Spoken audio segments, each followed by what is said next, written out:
Le changement climatique est une réalité qui commence à être admise. Et aujourd'hui, j'ai la chance d'être accompagné de quelqu'un qui a réussi à mixer une démarche personnelle liée aux enjeux climatiques à un travail professionnel. Salut Julien. Bonjour Philippe, merci effectivement de m'accueillir pour parler de ce sujet qui m'est très cher. Eh bien, écoute, c'est parti. Preview.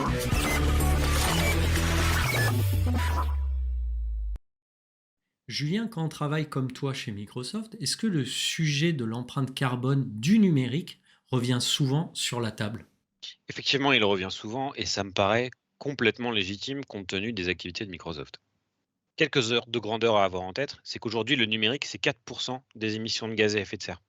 4% des émissions de gaz à effet de serre et en plus un secteur en forte croissance. C'est également, et c'est très important à avoir en tête, un sujet qui est très consommateur de ressources physiques et qui est peu recyclable et très vite obsolète. Du point de vue énergétique, il faut bien décomposer deux phases. La phase de construction, qui représente quand même aujourd'hui, dans la plupart du temps, 50% de la consommation énergétique d'un élément, et sa phase d'utilisation, qui représente les autres 50%, et qui peut être variable, fonction qu'on utilise un ordinateur portable, un téléphone, un serveur ou une imprimante. Ce que nous dit Julien là, c'est que quand on achète un ordinateur qui est vendu comme étant peu gourmand en termes d'électricité, il ne faut pas oublier qu'il y a eu toute sa phase de création basée sur des métaux rares qui a au final induit une pollution. Donc c'est bien de rechercher des économies d'énergie, mais il faut aussi penser à qu'est-ce qu'il a été nécessaire de dépenser comme énergie pour arriver à ce résultat-là. Alors, on entend souvent parler de comptabilité carbone. On voit qu'il y a différents outils qui sont proposés sur Internet pour calculer même, ne serait-ce que ça, son empreinte carbone à titre personnel. Et on entend aussi parler des scopes 1, 2, 3. Est-ce que tu peux nous rafraîchir la mémoire sur tous ces concepts? C'est effectivement un point important, et c'est un point qui est normé. Ce qu'on appelle les scopes, c'est les différentes phases pendant lesquelles on va émettre des gaz à effet de serre. Il y a le scope 1, une industrie, une activité qui émet directement des gaz à effet de serre. Par exemple, on brûle du carburant. On a le scope 2, qui est la phase pendant laquelle on va acheter de l'énergie, et cette énergie, elle aura nécessité, pour être produite, de brûler ou de consommer des énergies fossiles. Et enfin, on a le scope 3, qui est potentiellement le plus complexe à appréhender, qui correspond à l'énergie qui a été nécessaire pour produire des équipements qu'on a achetés ou de l'énergie qui est nécessaire à l'utilisation des produits qu'on a vendus. Et par rapport à ces différents scopes, on voit se dessiner ce qu'on appelle une analyse de cycle de vie, à savoir la mesure de bout en bout de la production d'un service ou d'un produit qui va permettre de mesurer le coût d'extraction, le coût d'assemblage, le coût d'achat, le coût de montage, l'utilisation, la fin de vie, potentiellement le recyclage. Cette analyse est particulièrement importante pour les aspects environnementaux. Une fois qu'on a tous ces concepts en tête, comment on peut améliorer l'empreinte carbone de nos services? C'est un point très important et c'est un point complexe qu'il faut vraiment travailler de façon scientifique. La première chose à faire, c'est de mesurer, un, l'empreinte carbone du service, de deux, la cible de son empreinte, à savoir en gros qu'est-ce qu'on est capable de faire baisser. Et un point qu'il faut toujours avoir en tête, c'est quels sont les investissements pour passer de ce point A à ce point B, probablement mieux disant. Il n'y a jamais de bénéfice gratuit. Il faut toujours intégrer ces coûts-là. Ça fait partie de l'analyse du cycle de vie, à savoir qu'en gros, améliorer des choses quand le coût de changement est trop important, c'est contre-productif. Je pense que dans ton travail au quotidien avec les clients de Microsoft, tu as quand même des discussions récurrentes sur l'utilisation des serveurs, que ça soit à travers les différents data centers de la planète, que ça soit aussi au niveau on-premise, donc dans les clouds privés du client. Est-ce que tu peux nous en dire plus sur cette fameuse consommation? Tout à fait, et merci de mettre ce point en avant. La première chose qu'il faut avoir en tête, c'est que produire deux serveurs coûte 2 fois plus de ressources que de produire un serveur. La deuxième chose qu'il faut avoir en tête, c'est que un serveur qui consomme 100% de son CPU ne va consommer que 2 fois plus qu'un serveur qui ne fait rien. Donc ce qu'on observe, c'est qu'on a une non-proportionnalité entre l'utilisation du serveur et sa consommation. La conséquence que ça a, c'est que si jamais vous divisez par deux l'utilisation d'un serveur, vous ne baissez sa consommation électrique que de 25%. Mais si vous divisez par deux la consommation d'un serveur, vous pouvez mettre 2 fois plus de VM, donc vous pouvez diviser par deux le nombre de ressources que vous achetez, le nombre d'infrastructures matérielles. Et donc, on voit le levier, il est plus facile et plus efficace de densifier l'infrastructure que de réduire la consommation électrique des applications qui tournent sur les serveurs. Alors, on va parler cette fois du cloud de manière générale. On pourrait attribuer ça au cloud Azure, au cloud de GCP, d'AWS, etc. Mais ce qui va nous intéresser, c'est certains concepts qui sont hyper structurants. Le premier concept, c'est le fait que tout clouder veut optimiser l'utilisation de ses ressources entre ses différents clients pour pouvoir ne serait-ce que réaliser des économies associées à l'espace nécessaire à ces infrastructures.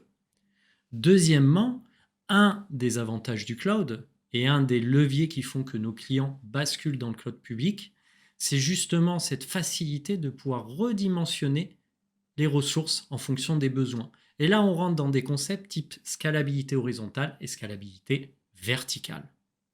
Tout à fait. Et ce que j'entends chez certains clients, c'est qu'ils ont cette capacité à adapter l'infrastructure sur des serveurs on-prem. Là où le cloud fait la différence, c'est que si jamais vous diminuez les ressources utilisées pour une application, si jamais vous faites ça, quelles sont les chances que vous ayez un autre client qui utilise cette infrastructure? Et le cloud, par la loi des grands nombres, favorise et augmente le ratio d'utilisation. C'est ça qui est un point clé du cloud par rapport aux infrastructures on-prem, c'est la probabilité que ces ressources soient utilisées.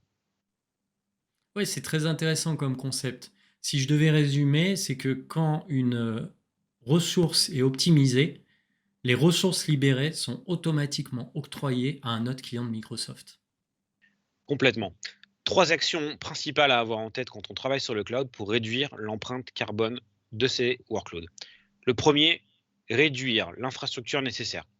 Réduire la taille des VM, réduire l'utilisation qu'on fait des comptes de stockage et des autres infrastructures réseau. Deuxième point à avoir en tête, mobiliser l'infrastructure exclusivement quand on en a le besoin. Ça présuppose d'arrêt, redémarrage de VM, ça présuppose de scaler au fur et à mesure de la demande qui est faite par les utilisateurs et ça présuppose aussi potentiellement de mettre en place des infrastructures, ce qu'on appelle serverless. Alors ça, c'est intéressant parce que le serverless, pour rappel, messieurs, dames, c'est par exemple l'utilisation d'une Azure Function.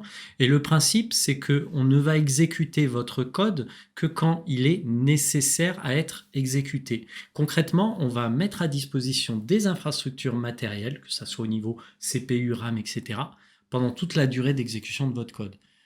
Quel exemple concret? Si je veux commander un produit sur un site internet, dans cette commande, il va y avoir la phase d'envoi du produit, il va y avoir la phase de faire un -1 au stock, etc., etc. Et toutes ces phases-là vont être en final des portions de code qui vont être exécutées à chaque commande.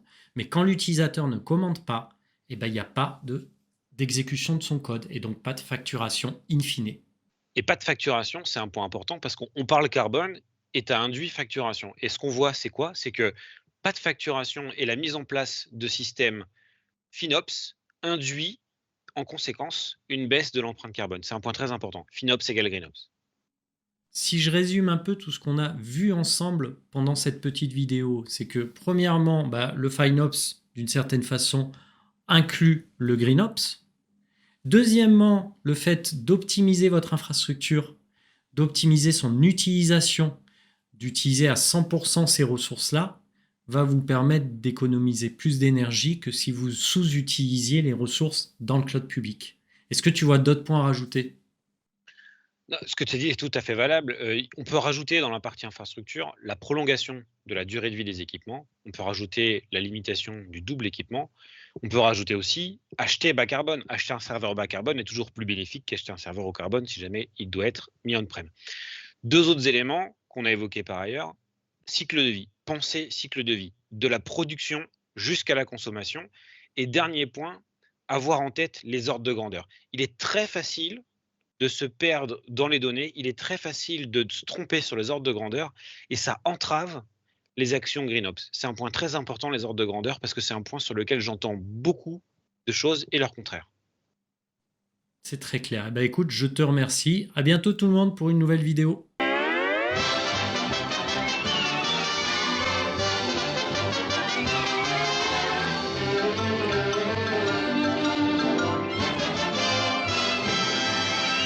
Bonjour Philippe, ravi d'être ici. Ah. Excuse-moi, le chat dans la gorge au dernier moment. Elle était courte celle-là. Non, Pas mal. attends, non mais attends, Pas mal, j'étais en pas train de mal. me dire, je dis un truc pourri, mais je me suis dit si jamais je laisse un blanc, il pourrait.